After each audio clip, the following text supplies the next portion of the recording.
Dalhin niyo sa akin ang pinakamagaling na doktor. Mariin na sigaw ni Alessandro sa mga ito. Kailangan ko siyang makita. Kailangan niyang bigyan ng lunas ang anak ko. Sir. Mahina ngunit malinaw na boses ng isang babae. Napalingon naman doon si Alessandro at maging ang mga doktor sa nandoon. Ang janitress na nakatayo, nangihinig ang mga kamay na mahigpit na hawak ang mop. What are you doing here? This is not your place. Mariin na tanong ni Alessandro. Nagpigil si Mayana ng kaba. Sir, alam ko pong janitress lang ako dito ngunit napalunok siya. Pilit na binabalangkas ang mga salita. Maybe kaya ko pong tulungan ang anak ninyo. Napakunot ang noon ni Alessandro. Isa naman sa mga kilalang doktor ang nagsalita. Are you insane? You think you know better than the doctors here? I'm not saying that. Mabilis ang sagot naman ni Mayana sa bayo ko. Kailangan niya magsalita ng English dahil nga mga doktor mula sa iba't ibang bansa ang kaharap niya. Pero I studied medicine back in the Philippines. Nakapag-aral po ako for 3 years before I lost my scholarship. Hindi nga lang po ako nakatapos pero hindi ko rin po tinigilan ng pagbabasa at pagre-research. I've seen cases na halos kapareho ng symptoms ng anak ni Mr. Villarreal. Nagkatinginan ng mga doktor. Ang ilan ay tila mas nais pa na mapagtawanan ng janitress. Habang si Alessandro naman ay nanatili ang tingin sa babae. Tila sinusukat ang tapang ng babae. A janitress, a dropout. Claiming she knows something the best doctors don't. Get out. Malamig na wika ni Alessandro. Ngunit sa halip na sumunod, mas sinigpitan ni Mayana ang hawak sa mop at maling nagsalita. Please sir, just give me a chance. Hindi ko po kayang panoorin na nahihirapan ng anak ninyo kung may maaari naman ako maitulong sa kanya. If I am wrong, then I'll walk away. Maaari niyo rin po akong parusahan. Pero kung tama ho ako, baka ito na ang sagot na hinahanap ninyo.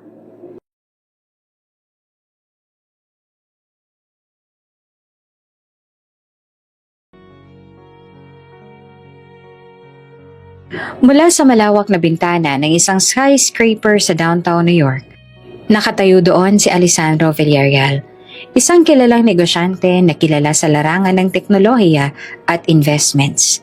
Bata pa lamang siya nang maipasa sa kanya ang yaman ng kanilang angkan. At dahil sa talino, disiplina at pagiging walang takot sa risk, mas lalo pa niyang napalago ang kanilang imperyo. Sa katunayan ay isa siya sa naituturing na pinakabatang bilyonaryo. Maraming mga babaeng nagkakandara pa sa kanya.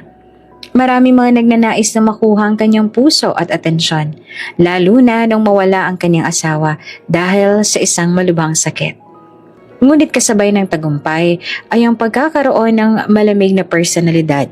Seryoso, matipid sa salita at tila laging may pader sa pagitan niya at ng ibang tao. Noon pa man ay bihira na talaga siyang makihalubilo. Para kasi kay Alessandro walang silbi ang lahat ng yon. Bakit niya pa kailangang makihalubilo sa ibang tao kung wala naman silang ambag sa buhay niya?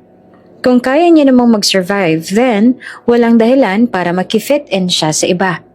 Mayaman naman siya at para sa kanya noon, lahat ay maaaring resolbahin ng pera. Iyon ang paniniwala niya noon na ang pera lang ang may kakayahang mag-solve ng problema ng tao.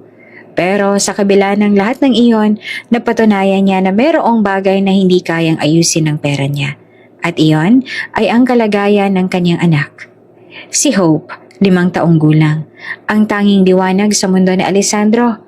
Bata pa lamang ay maaga nang nawalan ng ina si Hope. Kaya't simulat sa Paul ay siya na lamang ang nagpalaki rito. Ngunit sa mga nakalipas na buwan, si Hope ay nagsimulang dumanas ng kakaibang karamdaman. Bigla na lamang itong nawalan ng lakas. Madalas na nagkakaroon ng mataas na lagnat at may mga pagkakataong nawawala ang hininga nito nang walang dahilan. Ginawa na ni Alessandro ang lahat. Naglabas ng malaking halaga ng salapi para malaman kung anong sakit ang dumapo sa anak niya.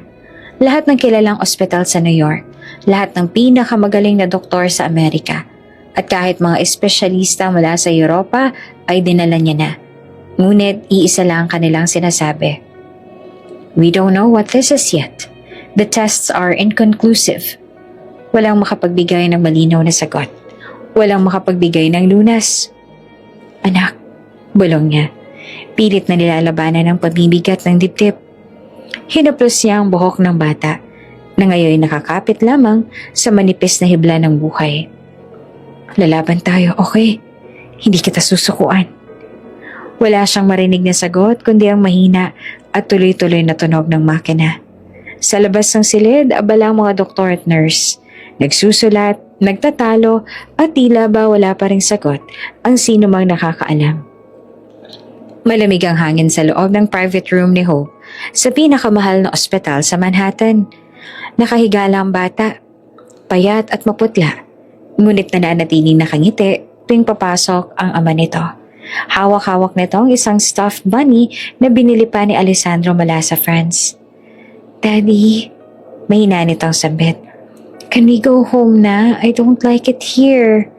Napasinghap si Alessandro. Soon, sweetheart. I promise. Just a little more test, okay? Niyakap niya ang anak at pilit na itinatago ang pangamba.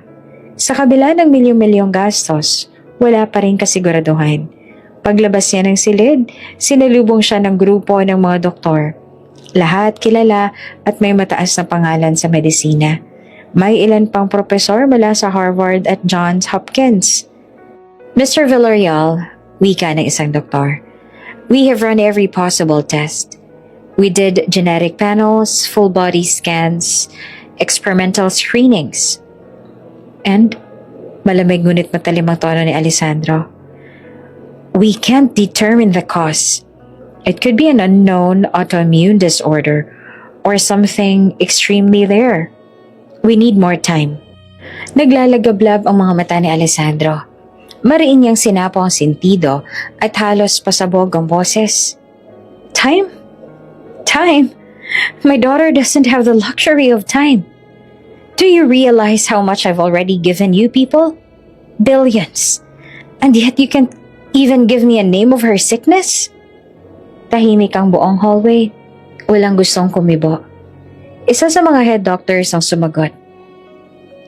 We sincerely apologize, Mr. Villarreal. We are doing our best, but the truth is, what we're seeing in your daughter doesn't match any existing profile we know. Her immune system is attacking her own body, but not in a way that fits the patterns of recognized autoimmune diseases. That makes it extremely difficult to pin down a single name or cause.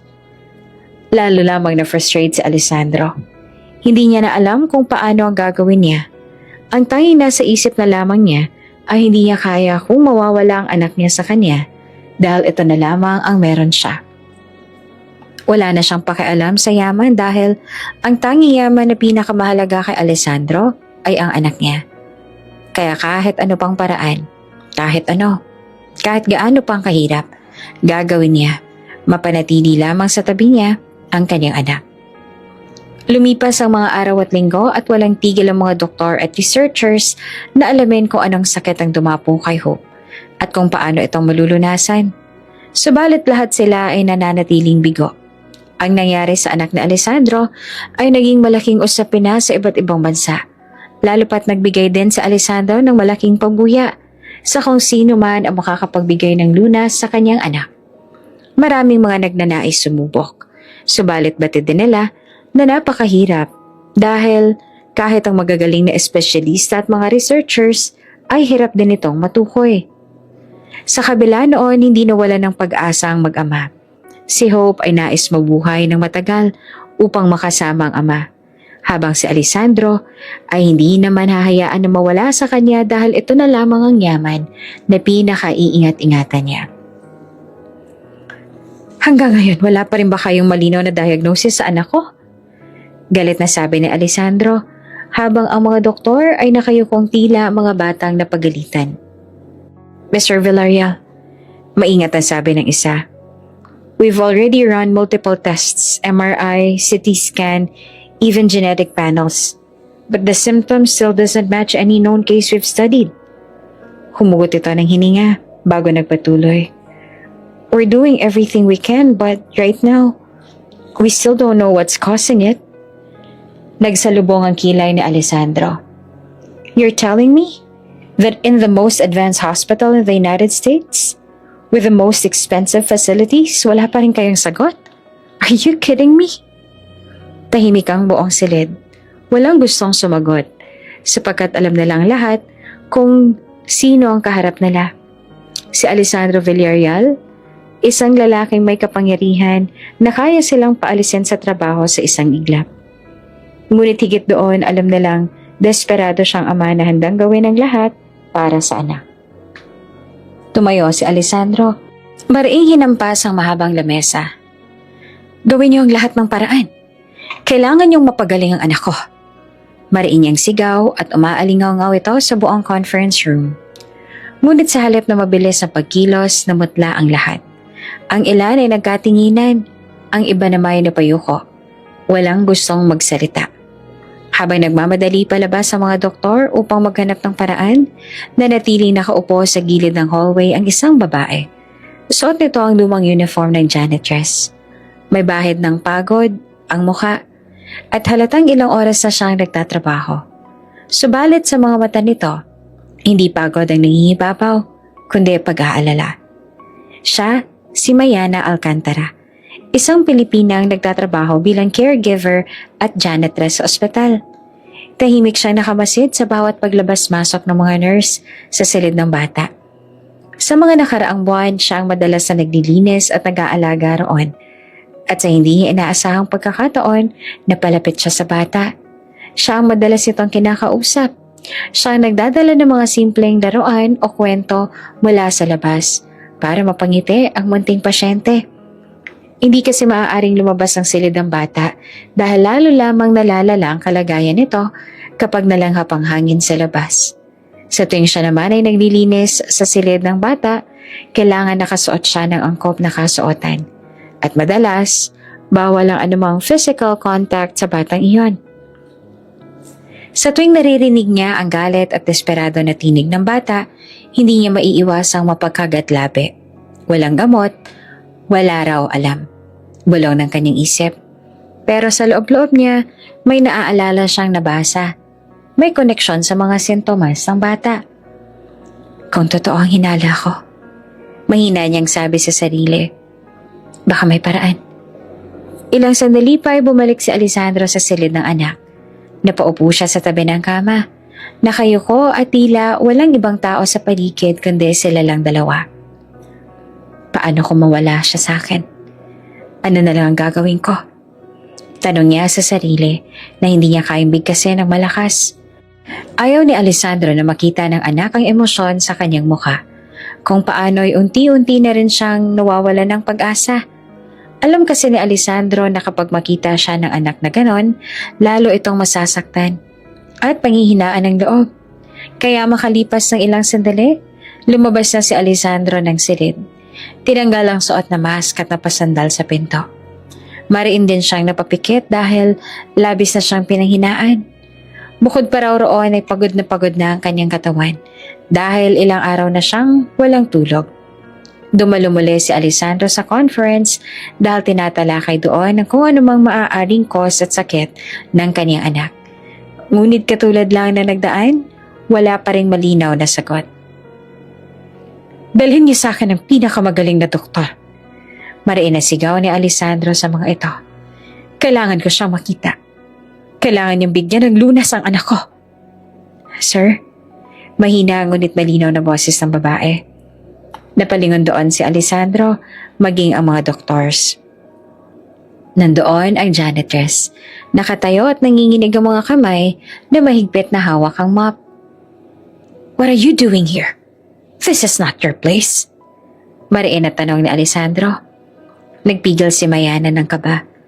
Sir, alam ko pong janitress lang ako dito, ngunit napalunok siya. Pilit na binabalangka sa mga salita. Maybe kaya ko pong tulungan ang anak ninyo? Napakunot ang noo ni Alessandro. Isa na naman sa mga kilalang doktor nagsalita. Are you insane? Do you think you know better than the doctors here? I'm not saying that. Mabilis na sagot naman ni Mayana. Sabay ko.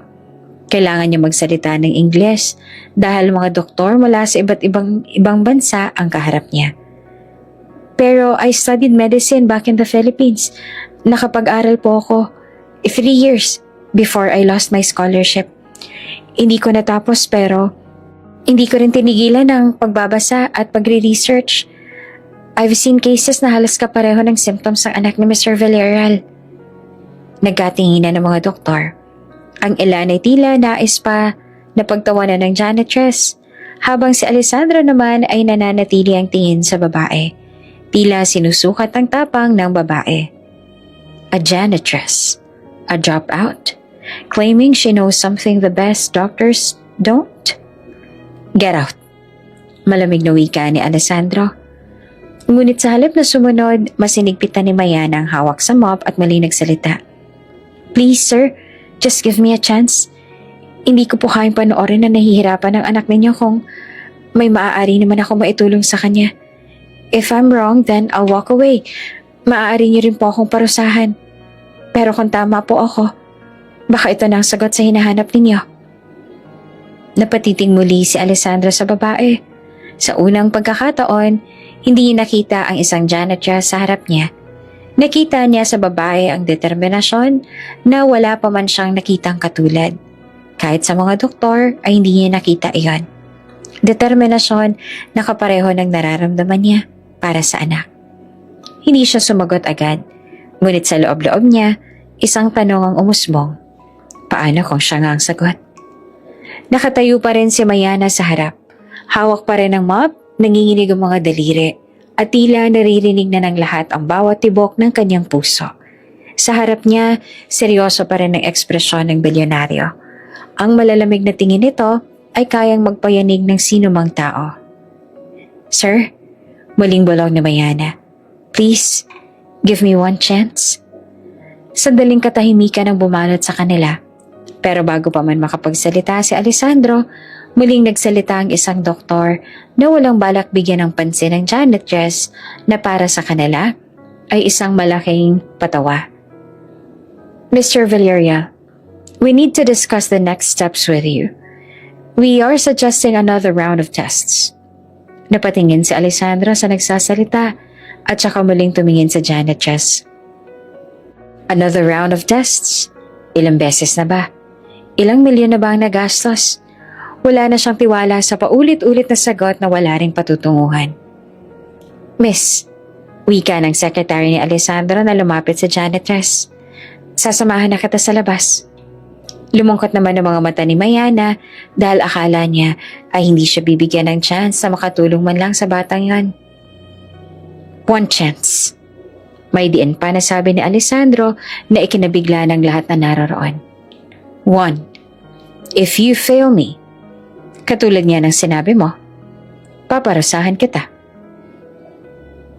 Mr. Villarreal, with all due respect, this is far more complicated than you realize.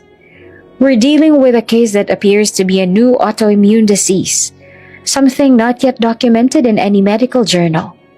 It is incredibly difficult to determine the exact cause without extensive studies.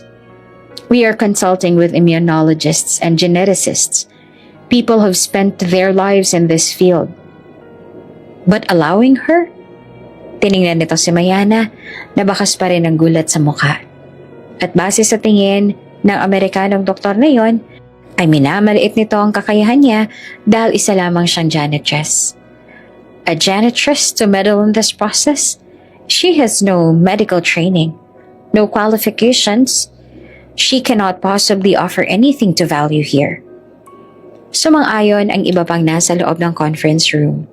Maging ang secretary ni Alessandro ay halos magsalita na rin bilang pagsang-ayon dahil lahat sila hindi naniniwala na ang isang hamak na janitress ay may kakayahang tumulong.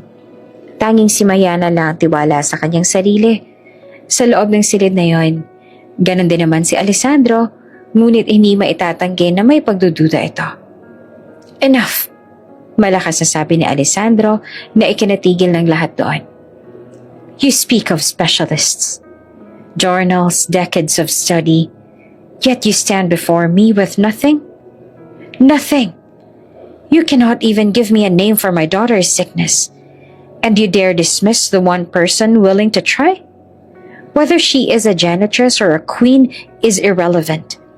If you have no answers, then you will not stop those who wish to help. Do I make myself clear? Hindi nila magawang tingnan ng diretsyo ang nanggagalaitin na bilyonaryo at ang tangi lang nilang nagawa ay tumango. Si Mayana naman, matapos ang usapan na yon ay kinausap ng sekretary ng bilyonaryo upang ipaliwanag sa kanya kung ano ang mga maaaring mangyari sa kanya. Kung anong kasong kakaharapin niya kung sakali man na hindi siya magtagumpay na makatulong. At si Mayana, buo pa rin ang loob. Ayos lang sa kanya kung makulong man siya kung sakali man na hindi siya magtagumpay. Total, mag-isa na lang naman siya sa buhay. Walang malulungkot kung makukulong siya. Ang mahalaga lamang sa kanya ay sinubukan niya. Dahil kakainin siya ng konsensya niya kung hindi siya kikilos. Matapos noon ay dinalaw ni Mayana si Hope sa silid nito. Sinamahan siya ng 2 nurse at dahil kilala na siya ng bata, agad din itong napangiti nang makita siya. Hope, mahina niyang bulong. Huwag kang mawawalan ng pag-asa ha. Susubukan kong gawin ang lahat para lang matulungan kita. Habang nakatingin siya sa maputlang mukha ng bata, bumaling ang kanyang alaala sa mga panahong siya'y nasa Pilipinas pa. Dating puno ng pangarap ang kanyang buhay. Anak siya ng isang simpleng pamilya sa probinsya. Ang tatay niya ay karpentero, nanay niya ay nagtitinda ng gulay sa palengke. Ang lolo at lola niya ay kilala na shaman sa kanilang lugar. Maraming mga dumarayo noon sa kanilang tahanan para magpagamot. Naniniwala ang mga tao noon na isang magaling na manggagamot ang lolo at lola niya dahil hanggang sa sila'y namatay, tumutulong sila sa mga may karamdaman. Iyon nga lang, sa kabila noon ay naniniwala ang mga tao sa lugar nila na may alam daw na black magic ang lolo at lola niya, kaya sila ay may kakayahan na magpagaling ng mga karamdaman. Hindi naman totoo iyon.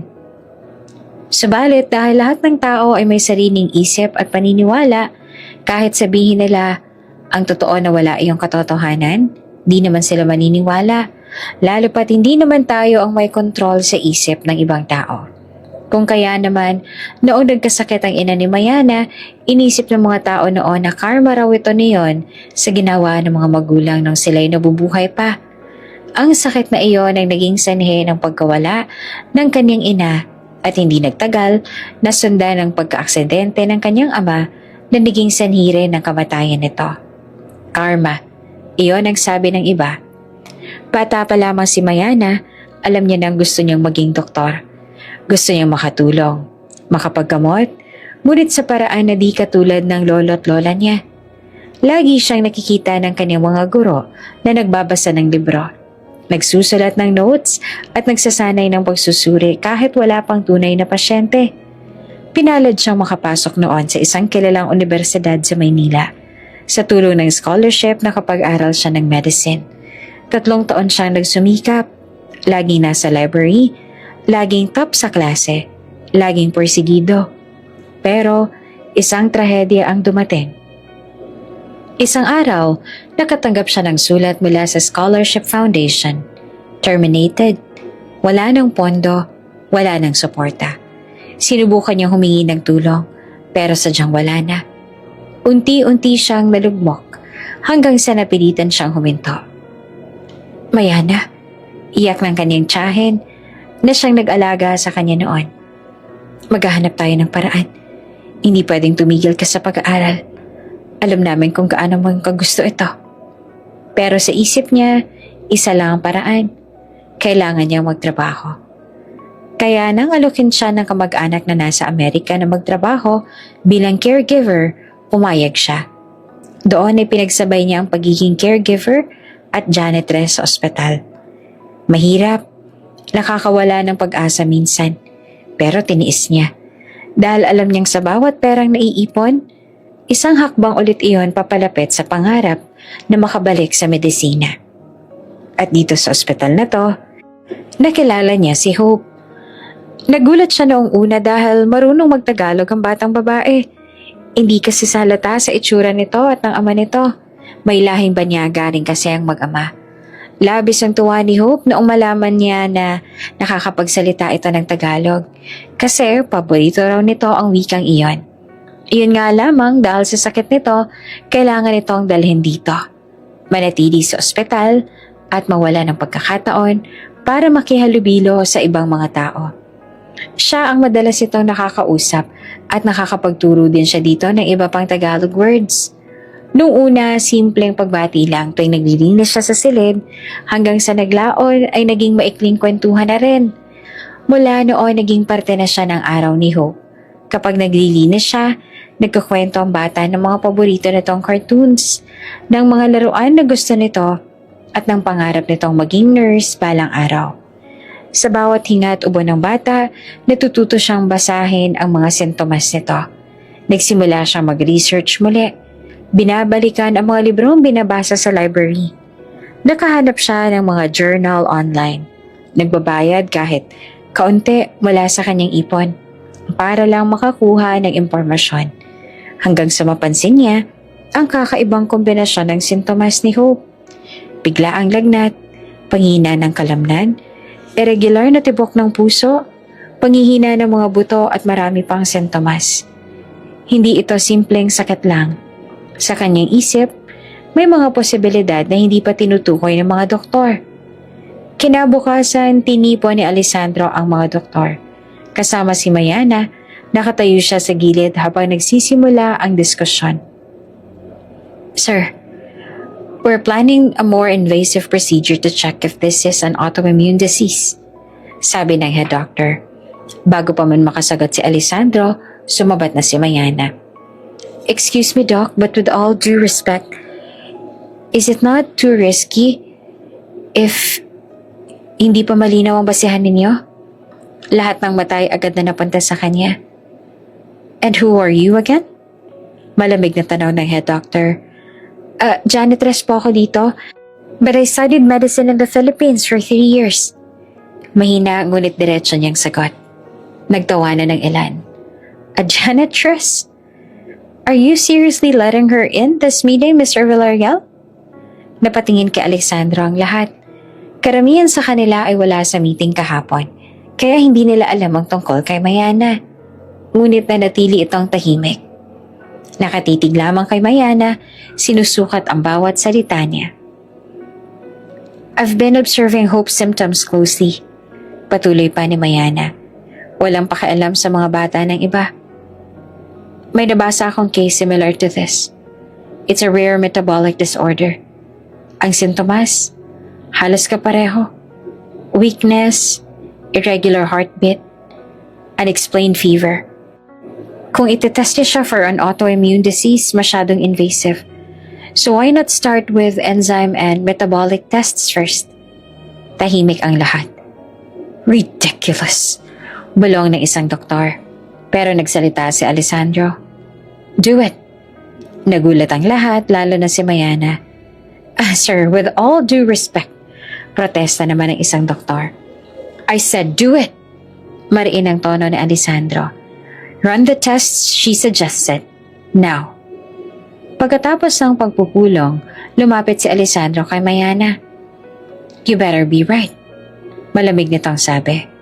Tumingin si Mayana sa bilyonaryo. Kinakabahan pero buo ang loob. I'm not asking you to trust me, sir. I'm just asking you to trust that I care for your daughter. Napakurap si Alessandro. Ilang taon na itong sanay na lahat ng tao sa paligid nito ay may kapalit ang kabaitan. Pero ngayon, nararamdaman nito ang totoo ang sinabi ng babae. Naisip ni Alessandro ang anak. If this janitress succeeds, bulong niya sa isip. Baka nga siya na ang sagot na hindi kayang ibigay ng yaman ko. Mabigat ang katahimikan sa conference room habang nagsisimula na ang research team. Nakapalibot sa mahahabang mesa ang mga doktor at espesyalista. May mga nakasalansang folders, mikroskopyo, at monitor na puno ng graphs at test results. Ngunit hindi lahat ay masaya. May ilang doktor na nagsalita ng pasarkastiko. Nakatingin kay Mayana na nakaupo ng tahimik sa dulo ng mesa. Hindi ko pa rin maintindihan. kung bakit nandito ang isang janitress. Bulong ng isang doktor mula sa Pilipinas, sapat para marinig ng iba. Kung magiging charity case ang research na to, paano tayo aasenso? Dagdag ng isa pa. Pinili na lamang ni Mayana na manahimik at huwag silang papansinin. Pinisil pa ang palad niya sa ilalim ng mesa. Sa bawat papel na inaabot sa kanya, kahit simpleng record lang ang pinapabasa, binibigyan niya ng buong atensyon. Hindi siya nagpapaapekto, kahit ramdam niyang malamig na tingin ng iba. Malalim na ang gabi, halos wala ng tao sa research wing. Sa isang sulok ng library, nakaupo si Mayana. Nakasalansan sa harap niya ang mga libong pang-medisina, journals, at mga photocopied na results ng pasyente. Namumula na ang mga mata niya sa antok, ngunit patuloy siyang sumusulat ng note sa lumang kwaderno. Pinag-aaralan niya ang bawat sintomas, sinusuri ang bawat diagram, sinusubukang intindihin ang mga terminong banyaga sa kanya. Sa tuwing hindi niya maintindihan ang isang salita, hinahanap niya agad ng paliwanag sa medical dictionary. Sa gitna ng katahimikan, bumulong siya sa sarili. Kung wala silang nakikitang sagot, hahanapin ko. Hindi ako titigil para sa kanya. At kahit nga na pang janitress lang suot niyang uniforme sa araw, ngayong gabi mukha siyang isang profesional sa medicine na desperadong makahanap ng lunas. Dahil sa impluwensya at galit na ipinakita ni Alessandro, pinayagan ng ospital na ipagamit kay Mayana ang isang maliit na research room na dati ay para lamang sa mga interns. Doon niya dinala ang lahat ng photocopies, case studies, at medical journals. Araw-araw, matapos ang kanyang silid, diretso siya roon at hindi para maglinis kundi para magsaliksik. Maliit na lamang ang silid, ngunit unti-unti niya itong binago. Sa dingding, nakapaskil ang iba't ibang notes, graphs and handwritten diagrams na siya mismo ang gumawa. May mga kulay na post-it, may mga larawan ng cells at antibodies, at mga scribbles ng hypothesis.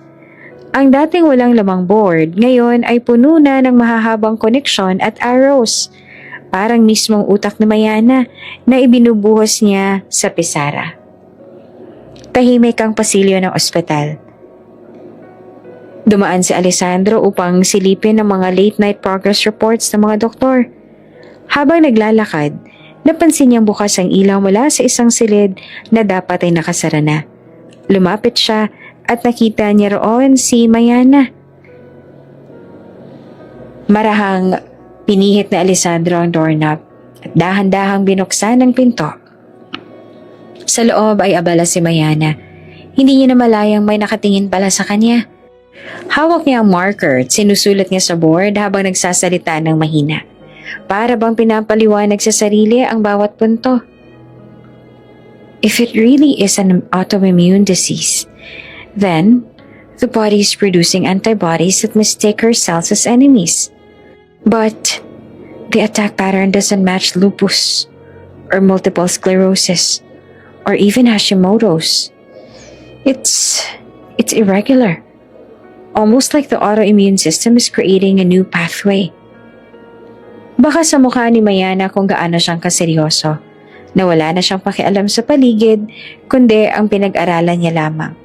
Lumapit siya sa nakabukas sa libro at sinuri niya iyong mabuti. Kapag kwan, ay lumapit muli sa pisara at sinuri naman ang mga post-it notes doon. At ilang rare case sa kanya na ang nabasa at napag-aralan. Pero kung talagang autoimmune ito, dapat na may predictable pattern ng bawat sintomas. But they don't. Sudden fevers, irregular heartbeat, weakness that comes and goes. None of that lines up cleanly with known autoimmune disorders. Tumigil siya sandali. Inayos ang ilang lapel, tsaka muli nagsalita. Halos pabulong, pero may apoy ang tono. No, maybe I'm looking at this wrong. The immune system is reacting. Yes, but if it's not the source of the problem, what if It's only responding to something deeper. Something hidden? Habang nagsasalita si Mayana, ramdam naman ni Alessandro ang determinasyon sa boses ng babae. Pinapakinggan siya ni Alessandro mula sa pinto. Nakatayo roon na tila natigilan. Aaminin ni Alessandro, namangha ito lalo sa nakita ang mga diagram sa pisara na unang tingin pa lamang ay para bang papasabugin na ang ulo mo. But if I think of it as a metabolic, it makes more sense. Patuloy ni Mayana at inayos ang suot na salamin. Muli itong pinasadahan ng tingin ng pisara. Sunod ang hawak nitong dokumento. A rare metabolic disorder could explain the erratic fevers. Her body is struggling to process compounds, creating a toxic buildup. The irregular heartbeat could be due to imbalances in electrolytes or energy production. And the weakness, that's exactly what happens when the body can't generate enough fuel for its cells. Akmang magsasalita na si Alessandro, ngunit tila ba may naisip na naman ng babae na para bang kay Alessandro ay isang ang tunay na genius. May binago ito sa nakasulat sa pisara. Matapos ay tinitigan itong mabuti at tumango sa sarili. I strongly believe this points to a rare metabolic disorder. If her body is failing to process a vital compound, it could trigger a chain reaction. Imbalances, toxins build up, and the immune system is only attacking what it thinks is dangerous. That would explain why it doesn't fit any known autoimmune profile. If it's not purely autoimmune, it's metabolic. Nakatitig lamang dito sa Alessandro. Halos hindi makapaniwala sa nakikita. Ang babaeng minamaliit ng lahat bilang isang simpleng janitress, ngayon ay nakatayo sa gitna ng research room na parang tunay na scientist, puno ng determinasyon at lakas ng loob. At sa unang pagkakataon, naramdaman niyang baka tama siya ng desisyon na pinagkatiwalaan at binigyan niya ng pagkakataon ang babaeng ito. Yes, I strongly believe this points to a rare metabolic disorder. And if that's true, then maybe, just maybe, there's a way to stabilize her before it's too late. Sabing muli ni Mayana sa sarili. Tahimik ang buong silid habang pinagmamasan ni Mayana ang batang si Ho. Nakahiga pa rin ito. Payat, maputla, ngunit may kakaibang kislap sa mga mata tuwing nakikita siya. Sa gilid ng kamay naroon si Alessandro, nakasandal sa upuan. Nakasuot pa rin ang mamahaling suit kahit halos 2 araw nang hindi natutulog. Sa pagitan na lang dalawa, tila isang bangin ang nakahati. Isang janitress na may pangarap at isang bilyonaryong may lahat ng kayamanan sa mundo. Ngunit sa sandaling iyon, iisa lang ang kanilang pinagmumulan, ang pag-asa para sa bata. Sir, maingat na simula ni Mayana habang hawak ang maliit na notebook kung saan niya sinulat lahat ng obserbasyon. I reviewed Hope's charts and vitals. Consistent ang mga sintomas. Low energy, irregular heartbeat, frequent fevers. I strongly believe this points to a rare metabolic disorder. Matalim ang tingin ni Alessandro. And you think you can solve this better than the doctors who've spent decades studying? Huminga siya ng malalim. I'm not claiming to be better. I'm just more focused because Hope is not just another case for me. She's a child I care about. Saglit na natahimik ang lalaki. Kita sa kanyang mga mata ang pagdududa. Pero kasabay nito ang desperasyon. Fine, malamig yung sagot. Do whatever you need to do. But remember, if you fail, you'll regret ever stepping into this room. Hindi naman nagpadaig si Mayana sa pananakot nito. Tumango lamang siya at agad nagsimula. Sa mga sumunod na araw ay lalo pang naging abala si Mayana. Hindi na siya simpleng janitress na naglilinis lang ng silid. Naging para siyang shadow ng bawat kilos ni Hope. Tuwing umaga, kinukuha niya ang temperatura nito. Sinusulat ang oras ng paghinga, ang lakas ng tibok ng puso. Lahat ay tinatala niya sa kanyang maliit na notebook. Hope, malambing ang sabi habang iniaabot ang maliit na thermometer. Hold this under your tongue, okay? Ngumiti naman si Hope ng mahina. Yes, Ate Mayana. Habang ginagawa nito ayon, pinagmamasdan siya ni Alessandro mula sa gilid. Nakasalampak ito sa upuan. Ang mga braso ay nakakrus sa dibdib. What is she even doing? Bulong ng kanyang isip. Ngunit isang bagay ang hindi niya maitatanggi. May kakaibang ginawa sa mukha ni Hope tuwing kasama si Mayana. Pagkatapos ng kanyang shift, hindi umuwi si Mayana sa kanyang apartment. Sa halip, diretso na agad siya sa kanyang research room. Dala ang kanyang laptop at ilang librong hiram mula sa library. Nagbabasa siya ng mga medical journals. Naghahanap ng kahit anong research tungkol sa metabolic disorders. Paulit-ulit niyang inaalala ang mga sintomas. Ikinukumpara sa mga nababasa niya. Kung tama ako, bulong niya sa sarili habang nakatitig sa screen. The missing enzyme might be the reason why her body can't process certain nutrients. That explains the weakness and the fevers. Napapikit siya. Ramdam niya ang bigat ng pagod. Pero hindi siya tumigil. Hindi siya pwedeng tumigil. Kinabukasan, maingat niyang kinausap ang mga doktor. Doc, may I suggest something? Before doing invasive tests, can we try adjusting her diet? Something high in specific nutrients, but low in fats that are hard to metabolize. Agad na nagtaasan ng kilay ang mga doktor. Are you saying you want us to follow a janitress' advice on a medical diet? Ngunit bago pa man sila makapagsalita ng mas marami, nagsalita si Alessandro. Do it. Sir, this is unorthodox. I said do it. Malamig ang kanyang tinig. Walang puwang para sa pagtutol. Napilitan ng mga doktor na sumunod. Ilang araw matapos sundin ang dietary changes na minungkahi ni Mayana, napansin nilang unti-unting pagbabago kay Hope. Daddy, mahina ngunit malinaw na boses ang bumungad kay Alessandro isang umaga. I feel a little better. Muntik nang mabitawan ni Alessandro ang hawak niyang kape. Lumapit siya agad sa anak at hinawakan ng kamay nito. You do? Tell me, anak, what do you feel? Not so heavy here, sabi ng bata habang itinuro ang kanyang dibdib. And I can breathe better. Matapos magkasakit ni Hope, iyon lamang ang unang beses na narinig ni Alessandro ang anak na sabihin iyon. Kaya naman labis ang tuwa niya at nabuhayan siya ng pag-asa na baka nga may pag-asa ng gumaling ang anak niya. Kung kaya naman, tinawag agad ni Alessandro ang mga doktor para maipaalam sa mga ito ang changes na nararamdaman ng anak. Nagkatinginan naman ang mga doktor. Wala silang masabi matapos silang marinig ang lahat mismo mula kay Hope. Sa gilid nakatayo si Mayana, hawak ang kanyang maliit na notebook.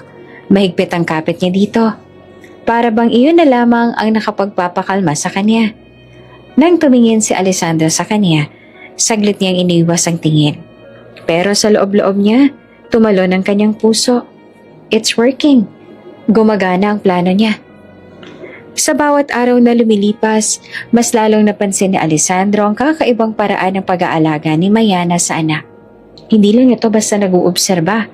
Kinakausap din ito ang bata. Nakikipagkwentuhan. Pinapangiti. Pinaparamdam na hindi lang ito isang pasyente, kundi isang normal na bata. Hope, sabi ni Mayana isang hapon. Gusto mo bang makinig ng kwento tungkol sa isang batang nangarap na maging isang magaling na nurse? Like me? Tanong ng bata na may kaunting sigla sa boses. Yes, exactly. Like you. At nagsimula siyang magkwento. Habang hawak-hawak ang kamay ng bata, at ang kwento na iyon ay patunay na kahit gaano pang kahirap, kahit marami man ang humadlang, may pag-asa pa rin na matupad mo ang lahat ng pangarap mo.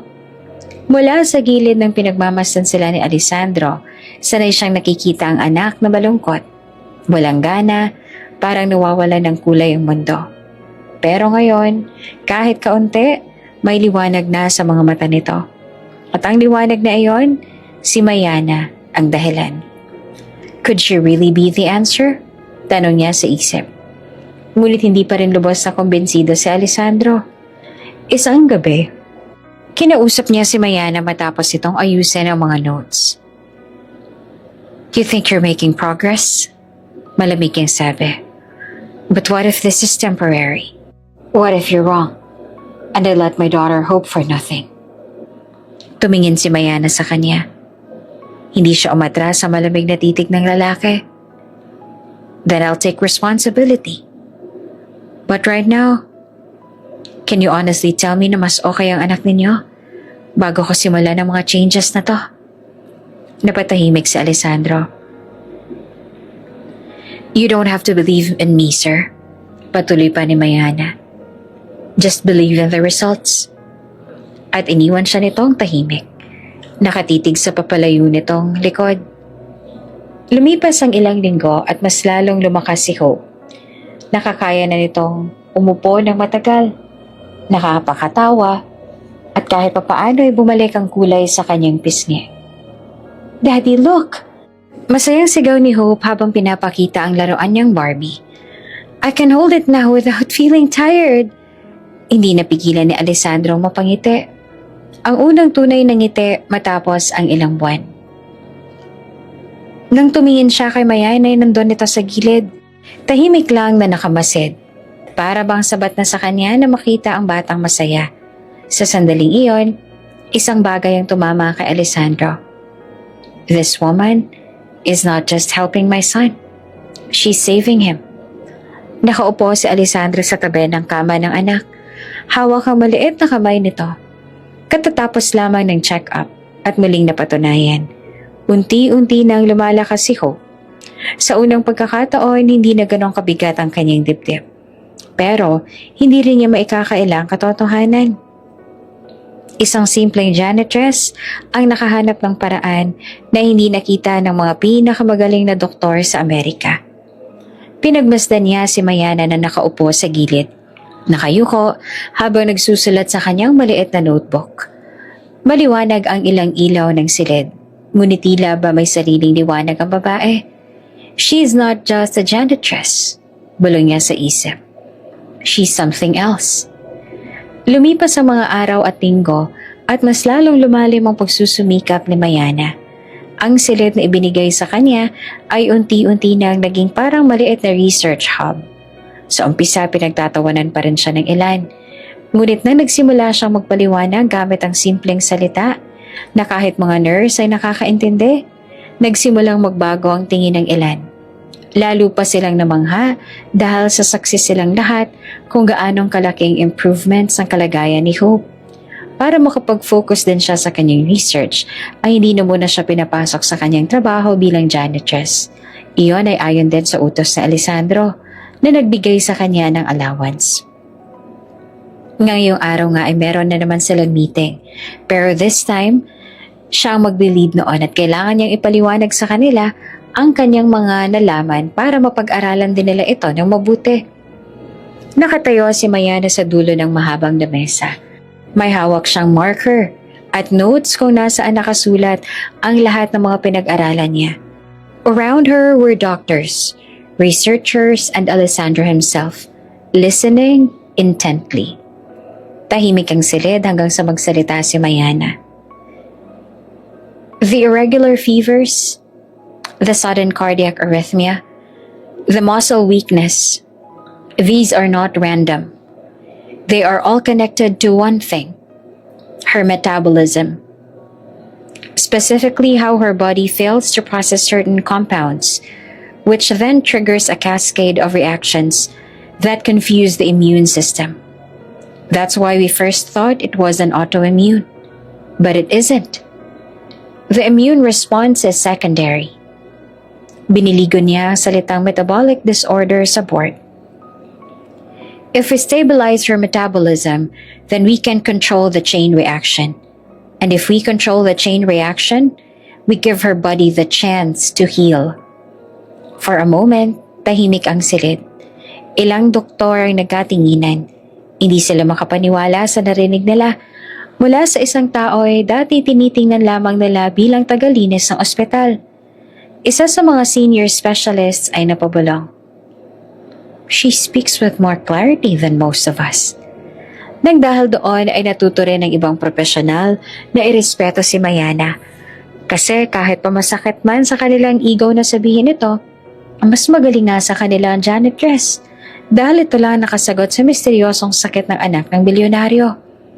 Unti-unti naging usapan si Mayana sa mga medical forums, sa blogs at kalaunan pati sa telebisyon. Lumabas ang pangalan niya. The janitress who solved the medical mystery. Ang kanyang husay, kasabay ng kwento ng kanyang pinagmulan, ay nagbigay ng inspirasyon sa marami. Ang ilan ay humanga, ang iba naman ay nainggit. Ngunit isa lang malinaw, hindi na siya pwedeng maliitin. Habang abala si Mayana sa research, unti-unti rin siyang naging malapit kay Hope, ang anak na Alessandro. Sa tuwing bibisita siya sa bata, palagi siyang may dalang kwento dahil gusto rin ni Hope na makinig sa mga kwento niya. Minsan, habang inaayos ni Mayana ang mga papel, nagsalita si Hope. Miss Mayana, malapit na po ba akong gumaling? Ngumiti siya dito. Hinawakan niya rin ang kamay nito. Oo, gagaling ka na. Malapit na nating malaman kung anong sakit nga bang dumapo sa'yo. At gagawin namin ang lahat, makagawa lang ng gamot sa sakit mo. Napangiti rin si Hope. Yay, thank you po. Tama po bang ibang nurse? Gift ka po from God kasi kung hindi ka po dumating, baka hanggang ngayon wala rin po improvement sa kalagayan ko kaya thank you po at dumating ka sa akin, Ate Mayana. You're the best po. Nag-init naman ang puso ni Mayana dahil sa sinabi nito. Sa gilid ng silid, tahimik na pinagmasdan ni Alessandro ang dalawa. From that moment, hindi na lang si Mayana ang isang matalinong researcher. Siya na rin ang naging sandigan ni Hope. Isang kaibigan, isang ate, at isang taong handang lumaban para sa kanya hanggang dulo. Lumipas ang ilang linggo at lalo pang umingay ang pangalan ni Mayana. Sa bawat balita at online article, iisang linyang paulit-ulit na lumalabas. The janitress who outsmarted the doctors. Maraming humanga. Ngunit hindi rin nawala ang mga mapanlait. Mga nagsasabing hindi siya karapat-dapat dahil wala naman siyang diploma, wala siyang titulo, at wala siyang pangalan sa larangan ng medisina. Para kay Mayana, lahat ng iyon ay ingay lamang. Ang mahalaga para sa kanya ay si Hope, ang batang araw-araw niyang nakikita. Unti-unting gumagaan ang pakiramdam. Unti-unting nagkakaroon ng sigla sa mga mata. Kasabay ng pagkilala kay Mayana ay ang mga unwanted attention naman, lalo na mula sa media na tila ba ayaw na siyang lubayan.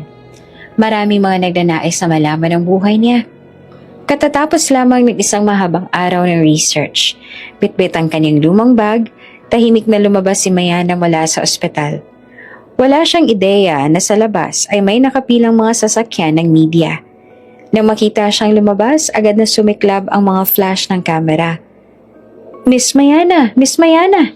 Sigaw ng mga reporter. Is it true you discovered a new metabolic disorder? How do you respond to critics who says you're just a mistress? Did Mr. Villarreal fund your research or was this purely your work? Nagulat si Mayana. Napatigil siya sa hagdanan. Nagtakip ng kamay sa mukha dahil sa sunod-sunod na flash. Pilit siyang sinisingitan ng mga mikropono. Halos madapa siya sa pag-atras. Do you think you deserve recognition more than the actual doctors? Oops! May break muna. Gusto mo bang ma-shoutout dito sa channel ni Ate Jane? Mag-comment lang ng lesson you learned from the latest story uploaded. Dahil pipili kami ng isang best comment of the day para i-shoutout sa susunod na upload. Kaya huwag kalimutang mag-iwan ng lesson you learned after you watch this video. Maraming salamat! Shoutout nga pala kina Salvacion Ragunton from Kidapawan City, Juanita Salingguhay, at Juliet Panlilio. Sa ating mga taga-subaybay, paki-comment naman po sa baba kung taga saan kayo. para alam ko kung hanggang saan umaabot ang mga kwento ni Ate Jane at para mai-shoutout ko kayo sa mga susunod pa nating mga kwento. Maraming salamat sa pakikinig.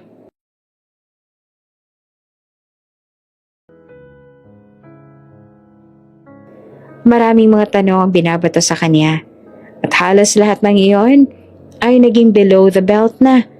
Kine-question siya kung bakit siya nag-research, gayong isa lamang siyang janitress. Marami naman raw ang may ayaw sa kanyang ginawa. Tinawag siyang mapagmarunong dahil wala naman siyang lisensya. Hindi siya makapagsalita. Nanginig ang mga kamay niya habang tinatangkang dumaan sa gilid. Ngunit palapit ng palapit ang mga kamera. Biglang bumukas ang malaking glass wall ng ospital. Lumabas mula roon si Alessandro. Malamig ang tingin sa nag-uumpugang media. Nang makita niya ang napapalibutan si Mayana, mabilis siyang bumaba ng hakdan at tinawid ang nagkakagulong mga tao. "Move!" Malamig ngunit mariing sabi ni Alessandro. Hindi agad tumigil ang mga tao, kaya't mas lalong tumalim ang kanyang boses. "I said move!" Natigilan ng ilan, ngunit patuloy pa rin ang mga flash ng kamera. Lumapit siya kay Mayana, at bago pa tuluyang madapa ang babae, mabilis na itong hinila palapit sa kanya at mariing niyakap. "She owes no explanation. Not to you, not to anyone. Remember this. Without her, none of you would even have a story to chase." Mahigpit ang yakap niya kay Mayana habang patuloy ang pag-flash ng camera at lalo pang nagkagulo ang mga reporters dahil isa rin si Alessandro sa hinihintay ng mga ito. Si Mayana naman ay halos hindi makapaniwala. Paano hindi niya naisip na yayakapin siya ni Alessandro para lamang siya ay maprotektahan? Sa mga nagkakagulong mga taga-media at sunod-sunod din silang kinukuhanan ng larawan. "Sir, hindi niyo po kailangan gawin to," sabi ni Mayana dahil sa totoo lang ay nag-aalala na rin siya sa kung ano ang sasabihin ng mga tao. At alam din niya ang totoo na ayaw ni Alessandro ng atensyon mula sa mga tao. Nag-research din kasi siya tungkol sa mag-ama. At dahil nga sa ginagawa nito ngayon, batid niya na magiging malaking usapan ito. "Yes, I did," sagot naman ni Alessandro. "Because you're not just a janitress anymore. You're the reason my daughter still has hope." Nagpatuloy ang media sa pagtawag. Nagtatanong pa rin ng walang habas. Ngunit si Alessandro ay mahigpit na hawak si Mayana habang dahan-dahan niya itong inakay papasok sa sasakyan. Ang kanyang bisig ay parang pader na walang sino mang makakatawid. At habang unti-unting naiiwan ang ingay ng mga kamera at sigaw ng media, ramdam na ramdam ni Mayana ang bilis ng tibok ng kaniyang puso. Pinapasok siya ni Alessandro sa loob ng sasakyan nito at tuluyan na nawala ang ingay ng nasa labas. Sa mga sandali na iyon, naisip ni Mayana na sa kabila ng mga binabato sa kanyang tanong kanina para kay Mayana, hindi mahalaga kung ano ang sasabihin ng mundo. Ang mahalaga ay si Hope. At ngayon, ang tiwala ni Alessandro. Halos isang buwan ang lumipas mula nang simulang pag-aralan ng kondisyon ni Hope. Sa tulong ng research team at higit sa lahat sa mga natuklasan ni Mayana, sa wakas ay nabigyang linaw ang misteryo. Isang bihirang metabolic disorder na hindi pa naisusulat sa kahit na anong journal. At ngayon nagsimula ng proseso ng paggawa ng gamot na susubok na patigilin ang nakakamatay na pag-atake sa katawan ni Hope. Sa loob ng laboratory, masigla ang kilos ng lahat. May mga nakahandang vials, charts at mga nakamonitor na eksperimento. Ngunit sa isang sulok tahimik lang si Mayana.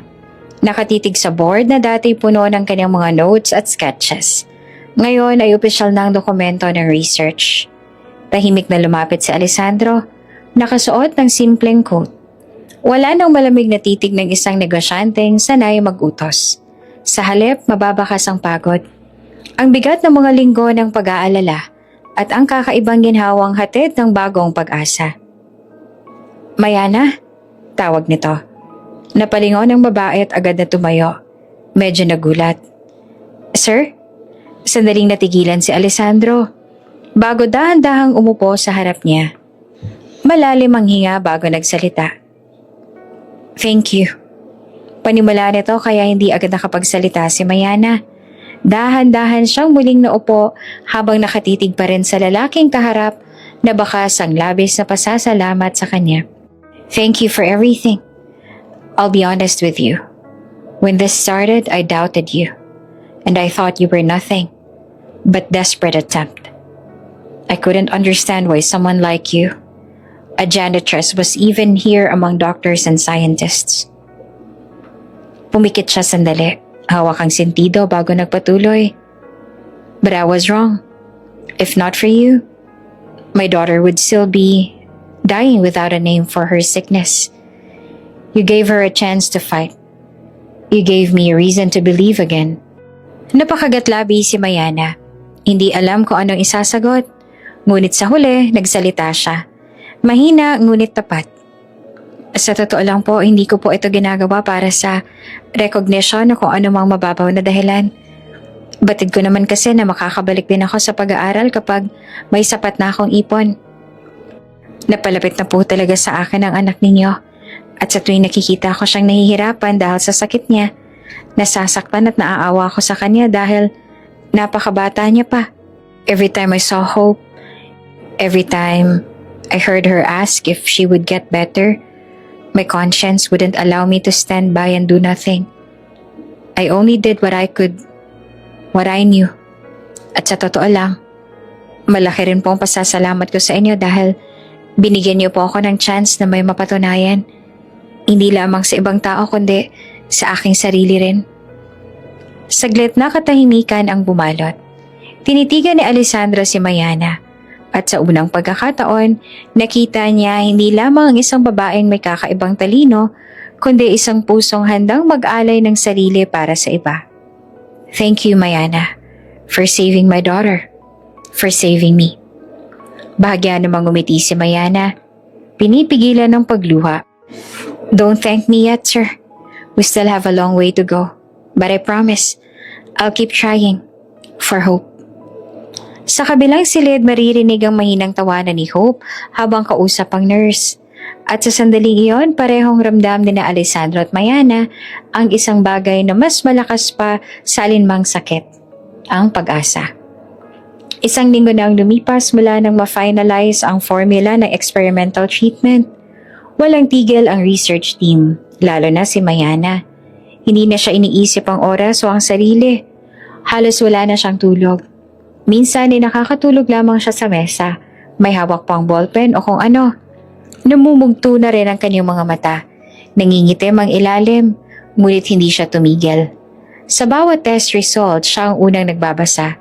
Sa bawat pagkakamali, siya ang unang nagtatama. Ang dating janitress sa pinagtatawanan, ngayon ay tila haligi na ng research. Tahimik ang silid. Tanging tunog na lamang ng makina at pag-flip ng mga papel ang maririnig. Mayana sat hunched over her desk, scribbling notes, cross-checking data. Her hair tied messily. Her uniform is wrinkled. Napansin siya ng isang American nurse mula sa may pinto. Miss Mayana, you haven't slept properly in days. You'll collapse before the treatment even begins. I can't rest now, nurse. One mistake, just one, and it could cost Hope's life. So I'd rather lose sleep than risk that. But you're killing yourself for this. Sa wakas ay tumingin si Mayana.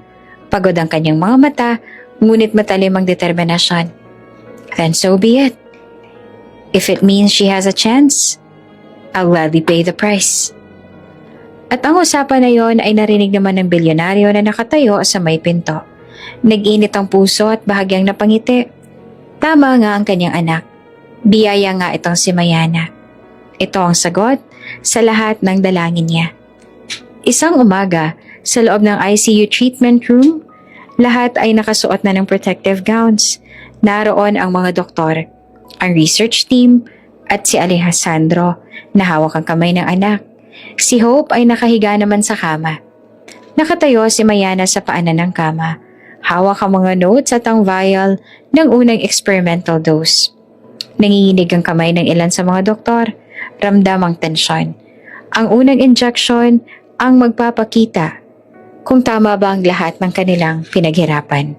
Nagsalita ang isang senior na doktor na bagaman kalmado ang exterior, batid ng lahat na maging ito ay kinakabahan din. If this fails, it could trigger worse symptoms. Are we absolutely certain about this formula? Tumango naman si Mayana. Lumapit sa board kung saan nakadikit ang final chart. Sa harap ng lahat ay nagsalita siya.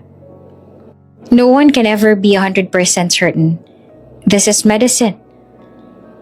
But I know this. Pinakita niya sa kanila ang vial.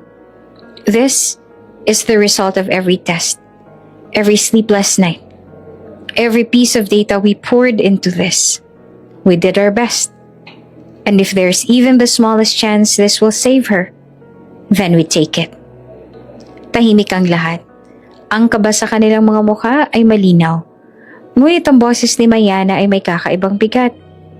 Habang inaayos ng nurse ang karayom, tumingin si Hope kay Mayana. Mahina ang boses ng bata. Halos pabulong. Miss Mayana, will it hurt? Lumapit si Mayana. Ngumiti kahit halata ang pagod. Hinaplas niya ang buhok ng bata. A little, but only for a while. After that, you'll be stronger. I promise. Ngumiti si Hope. Mahina ngunit tapat. Then I'm not afraid. Tahimik ang silid habang tinuturok ang gamot. Halos marinig ang pintig ng puso ng bawat isa. Ang mga monitor ay nagbip. Nagpakita ng tibok ng puso at temperatura ni Hope. 1 minuto, 2 minuto, lahat ay naghintay. Ang kaba ay lumalalim. Halos bumigat ang hangin. Mayana clenched her fists. Nagdadasal siya sa kanyang isip. Nag-aalala siya, ngunit pinili niyang huwag ipakita sa mga naroon ang kaba at ang pangamba niya. Diyos ko, sana tama kami. Sana tama ako. Sa gilid ay hawak pa rin ni Alessandro ang kamay ng anak niya. Ngunit ang mga mata niya ay nakatutok na kay Mayana. Ang babaeng dati niyang pinagdududahan, ngayon ay ang tanging pinanghahawakan niya. Tahimik ang buong silid. Ang lahat ay nakatitig sa monitor. Ang bawat beep, ang bawat paggalaw ng linya ay parang martilyo sa kanyang dibdib. Walang gustong huminga ng malakas. Baka raw iyon ang maging sanhi ng pagkabigo. Ilang segundo pa lang nakalipas, ngunit para kay Alessandro at kay Mayana, parang isang buhay na ang lumipas.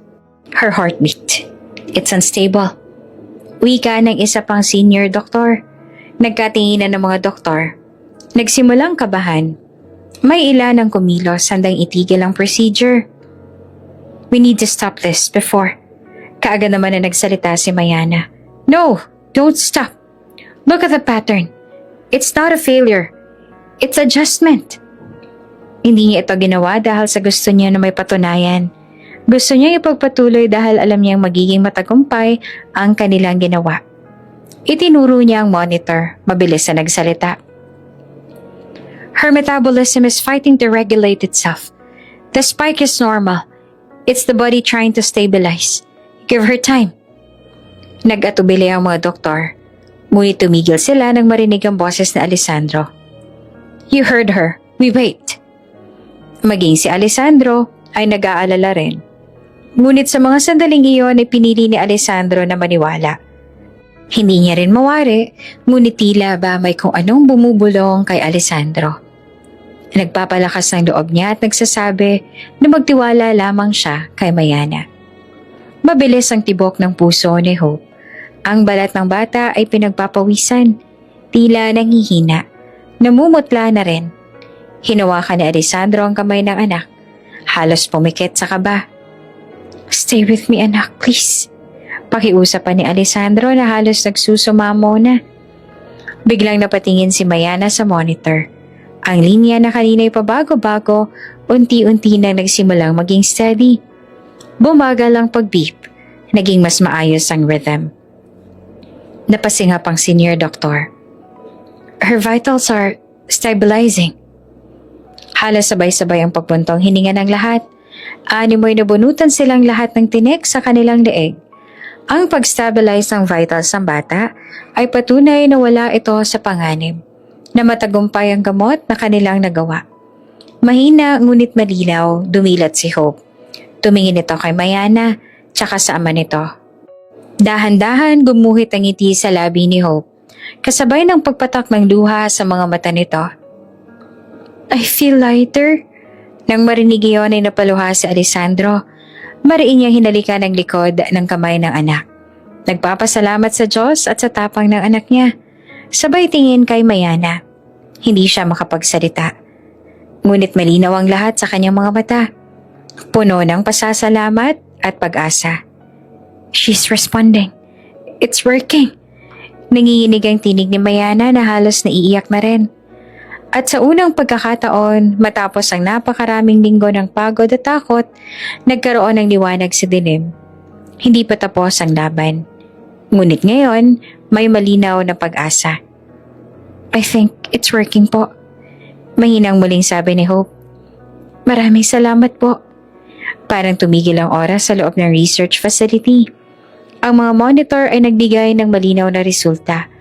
Unti-unting naging stable ang kondisyon ni Hope. Lahat ng naroon, mga doktor, nurses, researchers, ay halos hindi makapaniwala sa nakikita nila. Isang nurse ang unang naglabas ng emosyon. She's stabilizing. The treatment is working. Sunod-sunod ang sigawan at palakpakan. Ang mga doktor na kanina'y nag-aalangan ngayon ay sabay-sabay na tumango. Bumati sa isa't isa. May ilan pang napayakap sa sobrang tuwa. This is a medical breakthrough. Incredible work. Malakas na sabi ng senior na doktor. Lahat ng mata ay napunta kay Mayana. Ang babaeng minsan nilang minamaliit, tinatawanan at pinagdududahan, ngayon ay siyang naging dahilan kung bakit may bagong pag-asa ang bata. Miss Mayana, you've done something extraordinary. Wika ng isa pang doktor. This wouldn't have been possible without you. Hindi na napigilan ni Mayana ang kanyang emosyon. Unti-unting tumulo ang luha sa kanyang pisngi. Habang nakatayo siya sa gitna ng palakpakan, hindi siya makapagsalita. Hindi niya alam kung paanong tatanggapin ang lahat ng papuri. Ang alam lang niya, lahat ng ginawa niya ay para kay Hope. I only did what I had to do. It's her life. She deserves to live. Mahina at nanginginig ang kanyang tinig, kaya lalo pang napangiti ang mga kasama at lumakas ang palakpakan. Sa mga sandali na iyon ay inamin nilang lahat na sila ay labis na napahanga ng isang janitress. Sa kabilang panig naman ng silid, niyakap ng mahigpit ni Alessandro ang anak. Halos hindi niya nabitawan si Hope. Parang natatakot na muli itong mawala. Luha ang nakangiti ang bilyonaryo habang nakayakap kay Hope. You're safe now, anak. Daddy's here. You're going to be okay. Si Hope mahina pa rin, ngunit may ngiti sa labi. Dahan-dahang bumulong. Thank you, Daddy. And thank you, Tita Mayana. Napatingin si Alessandro kay Mayana at doon ay tuluyang bumigay ang lahat ng bigat sa kanyang dibdib. Nilapitan niya ito. Pinuno ng pasasalamat ang kaniyang mga mata. You saved my daughter's life. I doubted you once. And I was wrong. Hindi niya napigilan ng sarili at niyakap niya ito. Thank you, Mayana. From the bottom of my heart. Thank you. Nanatili na magtahimik si Mayana. Pinahid ang kanyang luha. Tsaka ngumiti ng mahina. Walang anuman po, sir. Maraming salamat din po sa pagkakataon. At masaya ako makatulong sa inyo. Muli na naman nagpalakpakan ang lahat sa silid. May mga boses na sumigaw ng bravo at amazing. Habang ang ilan ay nagsabing, this is a history in the making. Ngunit sa gitna ng lahat ng papurit kasikatan, ang tanging mahalaga lang naman kay Mayana ay ang makita si Hope na ligtas, nakangiti at may panibagong pag-asa. Makalipas ang ilang linggo, naging malinaw na ang resulta ng gamutan. Unti-unting lumalakas si Hope. Bumabalik ang kulay sa kanyang pisngi at unti-unti na ring nawala ang kanyang mga sintomas. Minsan ay nakikita na siyang naglalakad sa hallway ng ospital, bit-bit ang maliit na laruan. Habang nakangiti sa mga staff na dati, puno ng takot at lungkot ang tingin sa kanya. Isang hapon, dumalaw si Alessandro sa research room kung saan nananatiling abala si Mayana. Nandoon pa rin siya. Nakayuko sa mga notes, may hawak na makapal na libro at patuloy na nag-aaral. Hope is getting better every day. The doctor says her vitals are improving, faster than expected. Itinaas ni Mayana ang tingin. May bahid ng pagod, ngunit nagniningning ang mga mata. Masaya po ako sa resulta, sir. Ngunit, hindi pa rin po kami maaaring tumigil. Kailangan ko pong masigurado na yung treatment ay sustainable at pangmatagalan. Hope's recovery has to be more than just temporary. Tumango naman si Alessandro, ramdam ang determinasyon nito. You never cease to amaze me, Mayana. Habang abala silang dalawa sa labas ng ospital, ay kumakalat na ang balita. Ang headline sa mga pahayagan, Miracle Treatment Saves Young Heiress, a Janitress Behind the Breakthrough. From mop to microscope, meet the woman who changed medical history. Sa bawat sulok ng bansa, pinag-uusapan ang pangalan ni Mayana. May mga TV anchors na nagsasabing siya raw ay the woman of the hour. At mga artikulo sa internet na paulit-ulit na inuulat ang kanyang katapangan at katalinuhan. Ngunit kasabay ng papuri, may mga boses din ng pag-aalinlangan. Sa isang TV show, may mga hosts na bumabatikos kay Mayana. How could we entrust something as serious as medical research to someone who has no formal degree? She was just a janitress. Ngunit imbes na sumagot o magpaliwanag, nananatiling tahimik si Mayana. Sa tuwing tinatanong siya ng media, isa lang ang kanyang tugon. All that matters to me is hope. If she lives, if she grows up healthy, then I've done my part. Sa kabila ng mga pambabatikos, mas malakas ang suporta at paghanga ng karamihan. Ang kanyang kwento ay nagsisilbing inspirasyon sa maraming tao, na kahit ang isang ordinaryong tao, basta't may malasakit at determinasyon, ay kayang magbigay ng pagbabago. At gabi-gabi sa ospital man o sa research facility, patuloy pa rin ang mga ilaw sa silid na tinutuluyan ni Mayana. Patuloy siya nagsusulat ng mga notes, nagbubuo ng equations at nagdidikit ng bagong findings sa kanyang board. Doon siya muling nasilayan ni Alessandro isang gabi. Tahimik siyang pumasok at natanaw ang babae. Pagod, ngunit porsigido. Luha ang nakangiti habang tinitingnan ang progreso ng bata. You gave me back my daughter. And now, the world is starting to see you the way I do. Nag-angat ang tingin si Mayana at sa kauna-unahang pagkakataon, naramdaman niya ang bigat ng lahat ng sakripisyo niya. Ngunit sa puso niya ay iisa lang ang mahalaga, ang unti-unting pagaling ni Hope. Matapos ang patuloy na tagumpay sa gamutan ni Hope, sa wakas, matapos ang ilang buwan na pananatili ni Hope sa ospital, pinagbigyan na rin ang kahilingan ng bata na umuwi muna sa kanilang tahanan. At doon patuloy itong magpapagaling at mag-a-assign lamang ng mga medical professionals na magbabantay sa kalagayan nito. Miss Mayan, tumingin si Mayana kay Alessandro na tumayo sa kanyang tapat. Ano po yon, sir? Tanong niya. You're coming with us to my house. Sir, I don't think that's appropriate. Mabilis sa sagot naman ni Mayana, halatang nahihiya. Ang anak kong humiling na sumama ka sa amin. At sa totoo lamang, matapos ang lahat ng mga napatunayan mo, malaki ang utang na loob ko. And if you want to continue, you'll need comfort, resources and time. At hindi mo magagawa iyon kung lagi kang pagod at nakatira sa staff quarters. Paliwanag nito na tila ba wala nang daan upang makatanggi pa siya. At ang ipinangako kong babayaran sa'yo, I'll double it. I'll give you 20 million. And even now, I want you to stay in my mansion. As payment, as comfort, whatever you call it. Napatitig si Mayana. Halos hindi siya makapaniwala. 20 million? Ang halagang iyon ay higit pa sa kanyang kayang ibigay ng kahit anong trabaho sa buong buhay niya. Dati niya nang tinanggihan ang alok na kabayaran nito. At ang sabi niya ay sapat na sa kanya na mabigyan lang ng scholarship upang maipagpatuloy niya ang pag-aaral. At syempre, para na rin masecure ang future niya sa medical field. Kahit pa batid niya noon na hindi papayag si Alessandro na iyon lamang ang magiging kabayaran. Ngayon talagang tudoblehin pa nito ang halagang ibibigay sa kanya. Sir, that's too much po. Hindi ko naman po ginawa to para sa pera. Then don't see it as money. Malamig ngunit matatag na wika niya. See it as me making sure you have no reason to leave. Tahimik si Mayana. Tumingin siya kay Hope na natutulog ng payapa, na para bang narinig niya ang lahat ng pinag-usapan nila. Huminga siya ng malalim. Okay sir, sasama po ako sa inyo. Kinabukasan, sundo agad ang dumating para kay Mayana.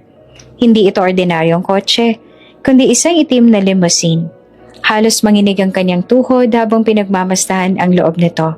Malambot ang leather seats, may mini fridge, at touchscreen controls na parang nasa pelikula. Pagdating sa mansyon ni Alessandro, halos mapanganga siya. Malawak ang bakuran, may fountain sa gitna, at napapalibutan ng mga halaman na parang inalagaan ng mga eksperto. Ang mismong bahay ay malapalasyong puti. May malalaking bintana at eleganteng disenyo. Welcome to your new home, malamig na sabi ni Alessandro habang binubuksan ang pinto ng kotse.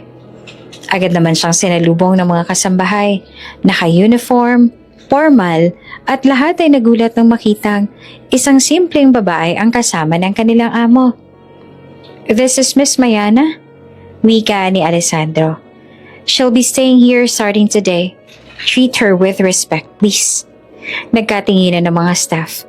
Halatang nagtatanong ang kanilang mga mata, pero walang naglakas loob na magsalita. Habang dinadala siya sa kanyang kwarto, isang maluwag na silid na mas malaki pa kesa sa buong inupahan niya, hindi mapigilan ni Mayana ang kabog ng kanyang dibdib. Ang bawat sulok ng silid ay puno ng ginto at mamahaling kagamitan. Ngunit para sa kanya, parang nakapasok siya sa mundong hindi kanya. Matapos maayos ang mga gamit niya ay nagpaalam si Mayana kung maaari niya bang makita si Hope na nasa loob ng kwarto nito. Pumayag naman agad si Alessandro at masaya naman si Mayana na makita na mukhang masayang-masaya pa talaga si Hope ngayon. Pinasyal niya pa ang bata sa hardin na masaya naman na makita ang mga halaman doon. Kinabukasan sa unang almusal nila, nahihiya siyang humarap kay Alessandro. Kasama rin nila si Hope sa mesa, nakahain ng iba't ibang pagkain. Croissants, omelets, bacon, fresh juice. Hindi niya alam kung paanong sisimulan. Eat, wika ni Alessandro. Kumuha naman siya ng maliit na tinapay. Halatang nag-aalangan. Napansin naman iyon ng lalaki. You're not on a diet, are you? Nagulat pa si Mayana. No sir, sanay lang po kasi ako sa tinapay at kape. Muntik nang mapangiti si Alessandro, pero agad niyang pinigil. She really doesn't belong here, balong ni Alessandro.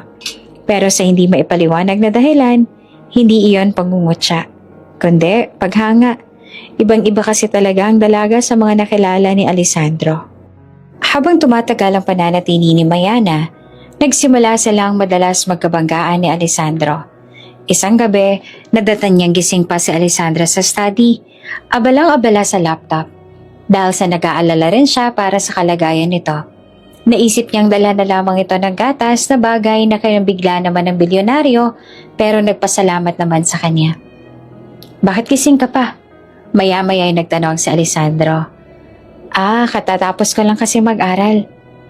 Sumulyap si Alessandro sa oras. It's already late. You're worried about me. Pero katulad ko, halos hindi ka rin nagpapahinga. Bahagya siyang natawa at napakamot din sa kanyang ulo. Nang gabing iyon, nagkaroon sila ng malalim na usapan. Mostly tungkol sa past na lang dalawa. Nabanggit sa kanya ni Alessandro ang tungkol sa ina ng anak nito na inaikwento rin ni Mayana ang tungkol sa dati niyang buhay sa Pilipinas at ang dahilan kung bakit niya pinangarap na maging isang doktor. Nang gabing iyon ay higit na nakilala nila ang isa't isa at dahil nga mas kilala na nila ang isa't isa, sa sumunod na mga araw ay wala nang masyadong awkwardness. Sa mansyon ay may sarili siyang research room na talagang hinanda ni Alessandro para sa kanya. At dahil madalas siyang naroon, madalas din na pumunta sa kanya roon ang mag-ama. Naging magkatuwang sila ni Alessandro sa pag-aalaga sa anak nito. At sa totoo lamang, masaya si Mayana na pumayag siyang tumira rin sa mansyon dahil mas nababantayan at alagaan niya si Hope. Mas nakikita niyang improvement sa kondisyon nito. At higit pa roon dahil sa presensya ng mag-ina, hindi niya na nararamdaman na mag-isa na lamang siya. Isang umaga, habang nagmamadali si Mayana palabas ng kusina, aksidente niyang natapilok. Mabuti na lang at nasalo siya ni Alessandro. Ang kanyang malalakas na braso ay agad na pumalibot sa kanya. "Careful!" Malamig ngunit may halong lambing na sabi ng lalaki. Napatitig naman si Mayana. Halos marinig ang tibok ng kanyang puso. Agad siyang tumayo at umiwas ng tingin. Sorry sir." May isa pang gabi na nakatulog siya sa tabi ng kama ni Hope habang nagbabantay. Pagmulat niya ay nakabalot na sa kanya ang isang kumot. Napatingin pa siya sa gilid. Si Alessandro ang nagtakip nito. Hindi niya alam kung bakit. Pero kahit wala itong sinabi, sapat na iyon para maramdaman niyang may malasakit din ito sa kanya. Habang lumilipas ang mga araw at linggo, naging mas natural na ang presensya ni Mayana sa mansyon. Ang dating takot niya na out of place siya ay unti-unti nang napapalitan ng kakaibang pakiramdam. Parang dahan-dahan siyang nagiging bahagi ng mundong hindi niya pinangarap mapasukan. At sa bawat ngiti ni Hope, sa bawat sagot na Alessandro sa kanyang mga banat, mas lalo niyang nararamdaman na baka nga may lugar siya dito. Tahimik ang gabi sa mansyon ni Alessandro Villarreal. Maliban sa mahinang hampas ng hangin mula sa hardin, wala kang maririnig kundi ang tiktak ng malaking grandfather's clock na nakatayo sa may sala. Sa isang bahagi ng silid nakaupo si Alessandro habang nakamasid sa kanyang anak na si Hope na masaya namang nakikipaglaro sa babaeng hindi niya kailanman inakalang papasok sa buhay nila. Si Mayana, ang simpleng janitress na ngayon ay tila nagdadala ng ilaw sa madilim nilang mundo. Masaya si Alessandro sa nakikita ng dalawa niyang mata. Bumalik na ang sigla ng kanyang anak. Hindi iyon kaya ng kahit $1 bilyong na kayang bilhin niya. At sa bawat hagikik ni Hope, habang kinikiliti ito ni Mayana, parang unti-unting natutunaw ang yelo sa puso ni Alessandro. "Daddy, look! Tita made me a robot." Masayang sigaw ni Mayana habang ipinakita ang isang robot na gawa lang sa karton at colored papers. Napangiti naman si Alessandro. Isang ngiting bihirang makita ng kahit sino sa kanyang mga business associates. "A cardboard robot? Huh, impressive," tugon niya. Nagkatingin na naman sila ni Mayana. Saglit lang yon. Pero may kakaibang kuryente. Ang dalaga ay isang babae na sanay na sa mop at timba. Siya, isang lalaking sanay sa mamahaling wine at boardroom meetings. Ngunit sa gabing iyon, parang walang agwat ang kanilang mga mundo. Makalipas ang ilan pang linggo, patuloy ang improvement ng bata. "Daddy, I can walk longer now. Look, I can even run." Masayang sigaw pa ni Hope. Naglalakad ng mas matagal kesa dati. Napatingin naman si Alessandro kay Mayana. "Good job, princess," tugon ni Alessandro sabay tampi ng kamay sa balikat ng anak. Pero agad din niyang nilingon si Mayana. "How did you even think of that therapy?" "Research," simpleng sagot ni Mayana habang nag-aayos sa mga papel na puno ng notes. "At pakikinig, sometimes all you need is to listen, not just to the body but also to the person." Kasabay ng unti-unting pagaling ni Hope ay lalo pa silang naging malapit sa isa't isa. Sa bawat araw na dumaraan, tila ba nagiging mas natural na para kay Alessandro at Mayana ang magkasama. Lalo na tuwing kasama nila si Hope. Isang hapon sa hardin ng mansyon nakaupo si Mayana sa damuhan habang hawak-hawak ang isang sketchpad. Nasa tabi niya si Hope. Nagdo-drawing ng mga simpleng bulaklak gamit ang mga crayons.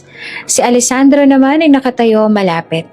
Nakangiti habang pinagmamasdan ng dalawa. "Daddy, look! Tita Mayana taught me how to draw a flower." Itinaas pa ni Hope ang papel na puno ng makukulay na guhit. Lumapit naman si Alessandro at umupo sa tabi nila. "Oh, that's beautiful, sweetheart. Just like you." Napatingin siya kay Mayana at ngumiti. You're really good with kids. You make her so happy. Bahagyang namula si Mayana at umiling. Habang naglalaro si Hope, hindi naman maiwasang mapansin ng mga tao sa mansyon na tila ba nagiging isang buo silang pamilya. At iyon din ang naging laman ng mga articles tungkol sa kanilang tatlo. May mga haka-haka pa nga na baka raw na-fall ang bilyonaryo sa janitress matapos itong mailigtas ang buhay ng anak. Sa mga sumunod na linggo ay dumating ang ilang malalaking offers. Mga kilalang pharmaceutical companies ang nagpahayag ng interes na makipagtulungan kay Mayana. Ang ilan pa nga ay nag-alok ng malalaking halaga para sa kanyang research, ngunit tumanggi si Mayana sa offers na yon. Hindi dahil sa ayaw niya, pero dahil alam niyang hindi pa niya deserve ang ganon, lalo pat hindi pa naman siya nakakapagtapos ng pag-aaral. Isang gabi, nasa office sila ni Alessandro. Nakalatag ang ilang sulat ng mga kumpanya. These are big opportunities, Mayana. You could change not just Hope's life, but millions more. Don't you want to consider it? Tahimik na tumingin si Mayana sa mga dokumento, tsaka ibinaba ang mga ito. I do, but not now. Hope comes first. She's still in recovery. Tsaka isa pa, kailangan ko rin po muna na makapagtapos ng pag-aaral ko bago tumanggap ng ganitong kalaking offer dahil alam ko rin po na hindi pa ganong kasapat ang mga kaalaman ko. At marami pa akong kailangan na matutunan. I don't want anyone to think I did this by luck. I need to prove I deserve to be in that world. Napatingin sa kanya si Alessandro. Halatang humanga sa kanyang desisyon. You're incredible. You know that? Most people would grab the chance without hesitation. But you're thinking about what's right. Not just what's easy. I'm just doing what feels right. Money, fame, they don't matter. Hope matters. And maybe someday, when the time is right, I'll accept those offers. But for now, I want to learn more. Study more. I owe it to myself and to her. At sa puntong yun, biglang tumakbo si Hope at sumandal sa kanilang dalawa. Hawak ang tigi-isang kamay nila. I want us to stay together like this, forever. Nagkatinginan sina Alessandro at Mayana. Walang salita ang nakapagsabi ng bigat ng kanilang naramdaman. Ngunit sa kanilang mga mata malinaw na para silang isang masayang pamilya na hindi man planado ngunit unti-unting nabubuo. Makalipas ang ilang buwang walang tigil na gamutan, pagsusuri at panalangin, dumating na rin ang araw na pinakahihintay na Alessandro, Mayana at lahat ng nakibahagi sa laban para kay Hope. Maagang dumating si Alessandro at Mayana sa ospital upang hintayin ang resulta ng pinakahuling test ni Hope. Nasa hallway sila ng laboratory wing, parehong kinakabahan. Si Alessandro ay paulit-ulit na naglalakad pabalik-balik habang si Mayana naman ay tahimik na nakaupo. Pinipigilan ng mabilis sa pagtibok ng kanyang puso. Paglabas ng doktor, dala ang mga papel ay tila huminto ang oras. Nakatitig ang lahat. Ang research team, ilang staff, pati mga nurses na nakisama na rin sa pag-aalala kay Hope. Ngunit base sa malaking ngiti ng doktor, alam nila na maganda ang resulta. Mr. Villarreal, Miss Mayana, the results are out. Negative ang lahat ng tests, which means bahagyang napahawak si Mayana sa dibdib niya at halos hindi makahinga sa kaba. Which means Hope is completely healed. Sandaling natahimik ang paligid bago sumabog sa palakpakan ng lahat ng tao. May mga umiyak, may mga nagyakapan, at may mga halos hindi makapaniwala sa narinig. Si Alessandro naman ay agad na tumakbo papasok sa kwarto ni Hope kung saan ito nakaupo. Walang kaalam-alam sa magandang balita. Niyakap niya ang anak na nabigla pa sa kanya. Hope, sweetheart, you're healed. You're going to be okay. You're free. Napatingin naman si Hope kay Mayana, nakasunod niyang pumasok sa kwarto. Napangiti naman ng malaki si Hope. Tita Mayana, did you hear that? I'm okay. I'm not sick anymore. Tumakbo si Hope papunta kay Mayana at mahigpit na niyakap ito. Hindi naman napigilan ni Mayana ang pagtulo ng kanyang mga luha. Hinaplos ang buhok ng bata at bumulong. Yes, sweetheart. You're okay now. You're going to live the life you deserve. Sa labis na saya ay nayakap din ni Alessandro ang dalawa. Thank you, Mayana, for giving my daughter a second life. For giving me hope when I thought I'd lost everything. Walang masabi si Mayana kundi ngumiti lamang sa kanya at niyakap din ng mag-ama habang tuloy-tuloy ang pagtulo ng luha. Sa likod nila ay patuloy pa rin ang palakpakan at kasiyahan ng buong team. Kinagabihan nagdaos ang munting salo-salo ang lahat. May mga cake, balloons, at tawa sa bawat sulok ng hall. May mga taong bumati kay Mayana. Ipinahayag ang kanilang paghanga at pasasalamat. Kung wala ka, hindi mangyayari to. Hindi ka lang basta naging parte ng research, Mayana. Ikaw ang naging puso nito. Napangiti naman si Mayana at muling napatingin kay Hope na masayang naglalaro sa gilid kasama ang ibang bata. Sa wakas, matapos ang mahabang buwan ng sakit, takot at pag-asa, naging totoo na ang kanilang panalangin. Gumaling nga si Hope. Makalipas ang ilang linggo matapos makumpirmang tuluyan na ngang gumaling si Hope, dumating na ang araw na kinakalungkot. At the same time ay kinakasabi ka ni Mayana. Ang araw na kailangan niya nang iwan ng mansyon at ng mag-ama upang ipagpatuloy ang kanyang pag-aaral. Alam niyang ito na ang tamang hakbang.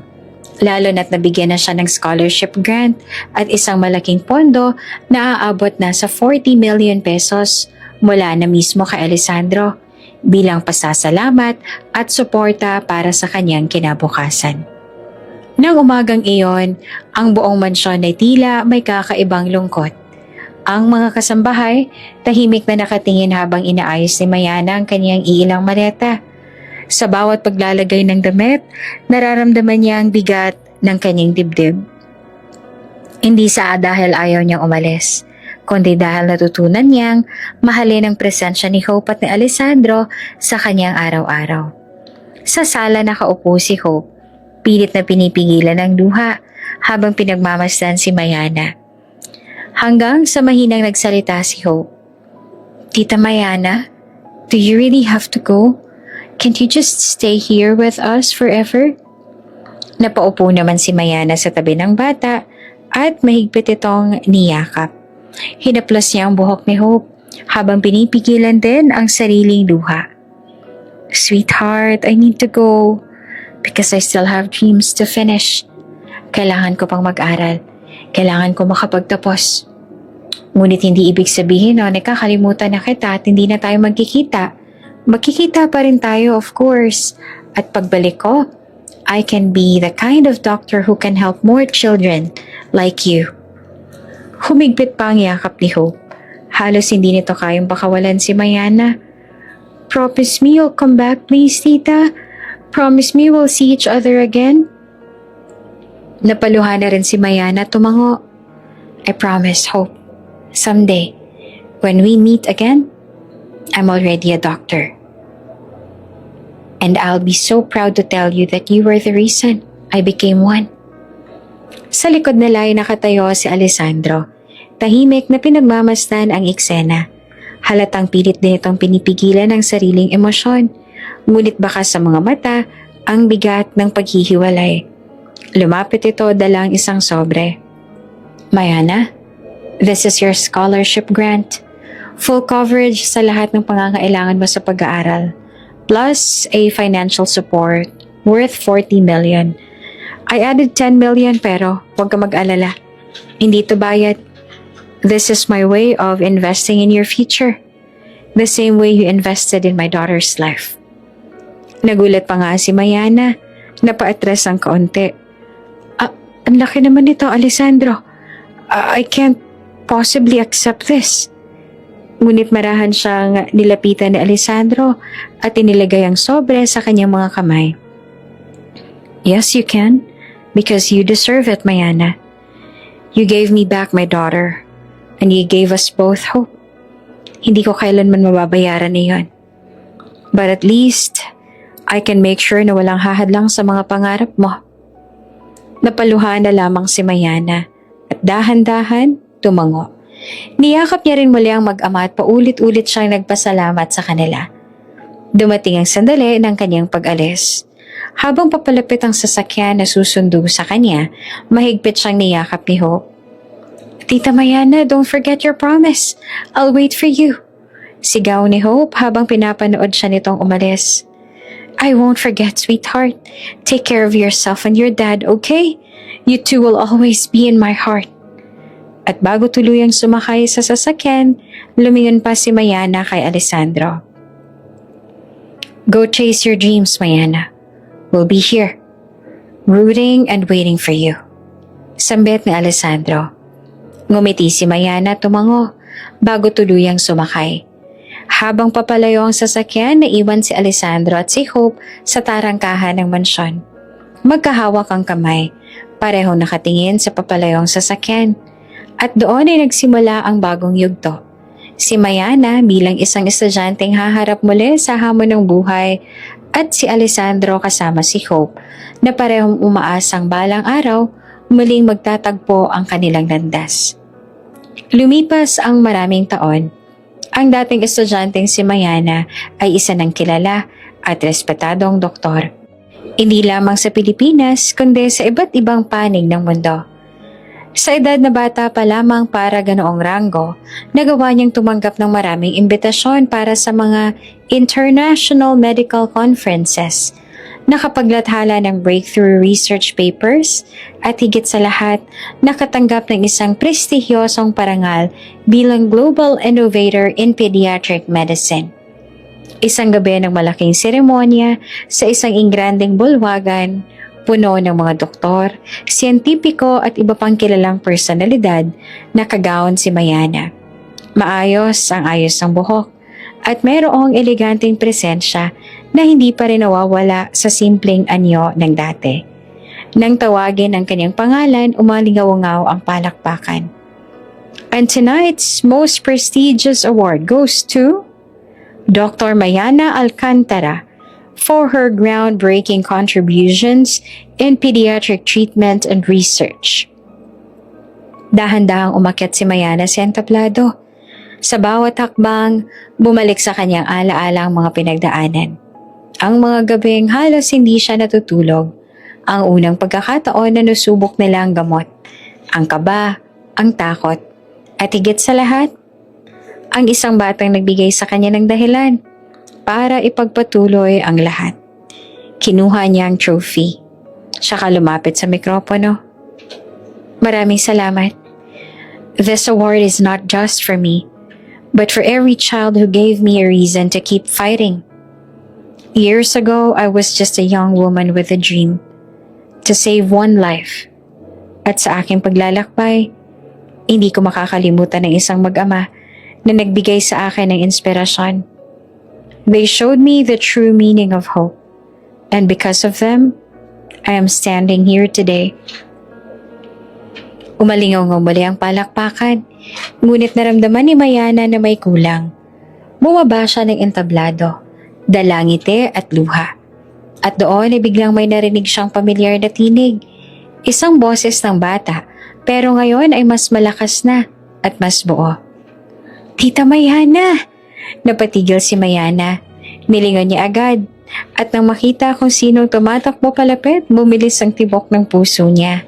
Si Hope. Mas matangkad na ito at mas malusog. Puno na ng sigla. Ngunit nandoon pa rin ang inosenteng ngiti ng batang minsang ipinaglaban niya ng buhay at oras. Hindi napigilan ni Mayana ang luhang pumatak habang nakaluhod siyang sinalubong ito ng mahigpit na yakap. "Tita Mayana, I missed you so much. Ang tagal mong nawala." Hinihingal na sabi nito. "Oh, I missed you too, sweetheart. Look at you now. Ang laki-laki mo na." Habang sila'y nagyayakap, biglang may mabigat ngunit pamilyar na presensya ang lumapit. Si Alessandro. Eleganteng nakabarong, ngunit bakas pa rin ang parehong matalim ngunit mapagmahal na titig. Nakatayo ito sa harap ni Mayana at sandaling natahimik ang paligid. "Welcome back, Mayana." Nagkatinginan sila. Matagal, puno ng hindi masabi ng mga salita. Si Mayana na dati nahihirapan pag makatitig sa kanya, ngayon ay nakangiting lumuluha habang nakayakap pa rin kay Hope. At sa mismong gitna ng engrandeng seremonya, sa harap ng daan-daang tao, silang tatlo ang naging sentro ng atensyon. Lalo na nang sila'y magyakapan. Isang doktor na minsang nagligtas ng bata, isang ama na nagtiwala, at isang pamilya na muling nagtagpo matapos ang mahabang panahon. Nagsimula ang bulungan, kasunod ang malakas na palakpakan. Ngunit para sa tatlong iyon, tila sila lang ang tao sa buong mundo. Habang magkahawak pa rin ng kamay si Mayana at si Hope, tumitig si Alessandra sa kanila. Hindi naging hadlang ang mahabang taon ng pagkakawalay. Bagkus ay tila ba mas lalo lamang nitong pinatibay ang nararamdaman nila sa isa't isa. Lumapit si Alessandro ng tuluyan at parahang hinawakan ng kamay ni Mayana. Nagulat siya, ngunit hindi niya na pinigilan ang sariling ngiti at ang mabilis sa pintig ng kanyang puso. Mayana, akala ko mawawala ka na sa amin. Akala ko hindi na kita makikitang muli. Pero ngayon alam ko na, kahit saan dalhin ka ng mundo, babalik ka pa rin dito, sa amin. Nangilid ang mga luha ni Mayana, hindi dahil sa lungkot, kundi dahil sa matinding kaligayahan. Alessandro, all this time akala ko trabaho lang. Akala ko tungkulin lang. Pero habang lumilipas ang panahon, na-realize ko na hindi lamang si Hope ang iniwan ko sa mansyon noon. Iniwan din kita at ang puso ko. Natigilan si Alessandro. Halatang hindi inaasahan ang tapat na pag-amin. Sa gitna ng lahat ng mga kamera na paulit-ulit na nag-flash sa kanila, inamin nila ang tunay nilang nararamdaman para sa isa't isa na siya namang sinuportahan talaga ni Hope. Daddy, Tita Mayana, so ibig sabihin ba nito, buo na tayo? Family na tayo? Kasi yun po ang matagal ko ng wish. Pareho silang natawa sa inosenteng tanong ni Hope. Ngunit sa halip na sagutin agad, nagtagpo ang mga mata ni Mayana at Alessandro. Isang tingin na puno ng kasiguraduhan. Kasabay ng isang ngiting nagsasabing pareho pala ang nararamdaman nila. Hinawakan ni Alessandro ang pisngi ni Mayana, tsaka marahang bumulong. Yes, we are. From now on, we're a family. Niyakap silang dalawa ni Hope. Mahigpit na puno ng tawa, habang ang mga tao sa paligid ay muling nagpalakpakan. Ngunit ngayon ay hindi lang dahil sa parangal na natanggap ni Mayana, kundi dahil sa mas malaking tagumpay, ang pagkabuo ng isang pamilya. At sa gitna ng palakpakan, nagtagpo ang kanilang labi na iisang damdamin. Hindi naging hadlang ang nakalipas, kundi naging tulay upang tuluyang magsama-sama. Makalipas ang ilang buwan, muling bumalik si Mayana sa mansyon. Ngayon, hindi na bilang isang bisita o isang empleyado, kundi bilang bahagi ng pamilya. Ang dati niyang tahimik at payak na mundo ay napalitan ng isang bagong yugto, puno ng pagmamahal at saya. Sa malawak na hardin ng mansyon, tumakbo si Hope habang bitbit naman ang isang bola. Mami Mayana, Daddy, bilis! Catch me! Napangiti si Mayana sa tawag na iyon. Sa unay, naiilang pa siyang tanggapin ang bagong titulong iyon mula kay Hope. Ngunit kalaunan, minahal niya na ito ng buong puso. Hinabol siya ni Alessandro at sila ay nagtawanan. Habang si Mayana namay nakatingin lamang, punong-puno ng pasasalamat. Lumapit si Alessandro sa kanya. Pawisan, ngunit masaya, at marahang hinawakan ng kamay niya. Hindi ko akalaing darating ang araw na to, Mayana. Noon, puro sakit at takot ang nararamdaman ko. Pero dumating ka at binago mo ang lahat. Ngayon, buo na kami ni Hope dahil sa'yo. Hindi ko rin inakalang darating ang araw na magiging masaya ako ng ganito. Dati ang pangarap ko lang makapagtapos at maging doktor. Pero ngayon, mas malaki pa palang ibibigay sa akin ng tadhana. Isang pamilya. Nagtagpo ang kanilang mga mata. At sa gitna ng hardin, habang abala si Hope sa paglalaro, marahan silang nagyakap. Mula sa malayo, naroon pa rin ang mga alaalang pinagmula nila ang ospital, ang pagod, ang luha at ang pangarap. Ngunit ngayon lahat ng iyon ay nagbunga ng isang bagong simula. Isang doktor na ngayon si Mayana, kilala na sa buong mundo. At para sa mag-ama, ito ang kanilang tahanan. At sa bawat tawanan, sa bawat hapunan na magkasama silang tatlo, at sa bawat bagong umagang sabay-sabay silang sasalubungin, iisa lang ang malinaw. Hindi na sila muling magkakahiwalay. At iyon ang tunay na tagumpay.